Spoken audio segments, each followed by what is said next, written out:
2025-26 ఆర్థిక సంవత్సరంలో దేశ వృద్ధి రేటు 6.3% నుంచి 6.8%గా నమోదవుతుందని ఆర్థిక సర్వే అంచనా వేసింది. 2047 నాటికి భారత్ అభివృద్ధి చెందిన దేశంగా మారాలంటే దశాబ్దం లేదా 2 దశాబ్దాల పాటు 8% వృద్ధి రేటు సాధించాలని స్పష్టం చేసింది. వికసిత భారత్ కోసం మౌలిక సదుపాయాల రంగంలో పెట్టుబడులను నిరంతరం పెంచడం సహా భూ కార్మిక సంస్కరణలు అవసరమని ఆర్థిక సర్వే అభిప్రాయపడింది.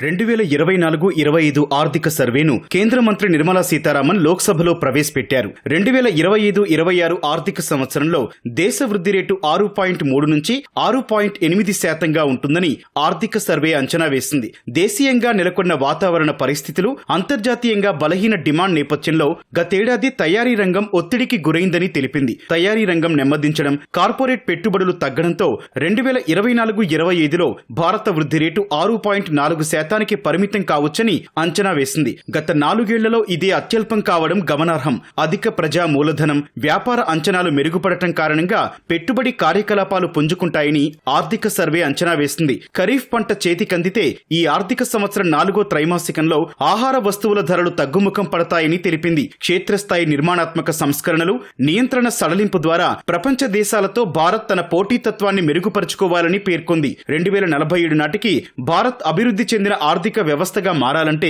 దశాబ్దం లేదా 2 దశాబ్దాల పాటు దేశం 8% వృద్ధి రేటును నమోదు చేయాలని ఆర్థిక సర్వే తెలిపింది. అవసరమైన వృద్ధిని సాధించాలంటే పెట్టుబడులు 31% నుంచి 35%కి పెరగాలని, సంస్కరణలపై దృష్టి నిలపాలని, తయారీ రంగాన్ని మరింత అభివృద్ధి చేయాలని, ఏఐ, రోబోటిక్స్, బయోటెక్నాలజీ వంటి అభివృద్ధి చెందుతున్న సాంకేతిక పరిజ్ఞానాలలో పెట్టుబడి పెట్టాలని పేర్కొంది. వికసిత్ భారత్ కోసం భూ కార్మిక సంస్కరణలు అవసరమని తేల్చి చెప్పింది. కృత్రిమ మేధకు సంబంధించి సరైన పాలనా చట్టం లేనందున ఆ సాంకేతికత దుర్వినియోగమయ్యే అవకాశం ఉందని ఆర్థిక సర్వే అభిప్రాయపడింది. అమెరికా డాలర్ బలపడటం, భౌగోళిక రాజకీయ ఉద్రిక్తతలు, అమెరికా ఎన్నికల చుట్టూ నెలకొన్న అనిశ్చితి వల్ల గతేడాది డాలర్తో పోలిస్తే రూపాయి మారక విలువ తగ్గినట్లు ఆర్థిక సర్వే తెలిపింది. అధిక వృద్ధి రేటును కొనసాగించడానికి వచ్చే 2 దశాబ్దాలు మౌలిక సదుపాయాల రంగంలో పెట్టుబడులను నిరంతరం పెంచాల్సిన అవసరం ఉందని ఆర్థిక సర్వే అభిప్రాయపడింది.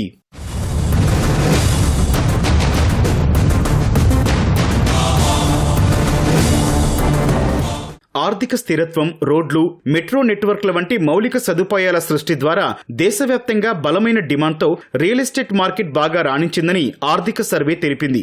దేశంలో ఇళ్ల డిమాండ్ 2036 నాటికి 9,30,00,000 యూనిట్లకు చేరుకుంటుందని తెలిపింది. భారత్లో డేటా సెంటర్ మార్కెట్ 2023లో $4.5 బిలియన్ ఉండగా అది 2032 నాటికి $11.6 బిలియన్ చేరుకుంటుందని ఆర్థిక సర్వే అంచనా వేసింది. ఔషధ రంగంలో పరిశోధన, అభివృద్ధిపై ఖర్చు గ్లోబల్ లీడర్లతో పోలిస్తే ఇప్పటికీ తక్కువగా ఉన్నందున ఆవిష్కరణ, కొత్త ఔషధ అభివృద్ధి, బయోఫార్మాసిటికల్స్ పై ఫార్మా రంగం దృష్టి పెట్టవలసిన అవసరం ఉందని ఆర్థిక సర్వే పేర్కొంది. 2023-24లో దేశంలో ఔషధాల మొత్తం వార్షిక టర్నోవర్ 4.17 లక్షల కోట్ల రూపాయలుగా ఉంది. గత 5 సంవత్సరాల్లో సగటున 10.1% వృద్ధి చెందింది. మొత్తం టర్నోవర్లో ఎగుమతులు 50% వాటా కలిగి ఉన్నాయి. సేవా ఆధారిత భారత ఆర్థిక వ్యవస్థ ఆటోమేషన్ కు గురవుతోందని, భారత పరిమాణం ఎక్కువగా ఉండి తలసరి ఆదాయం తక్కువగా ఉండటం వల్ల ఏఐ ప్రభావం దేశంపై పెరుగుతుందని తెలిపింది. కార్పొరేట్ రంగం అధిక స్థాయిలో సామాజిక బాధ్యతను ప్రదర్శించాలని స్పష్టం చేసింది. పప్పు ధాన్యాలు,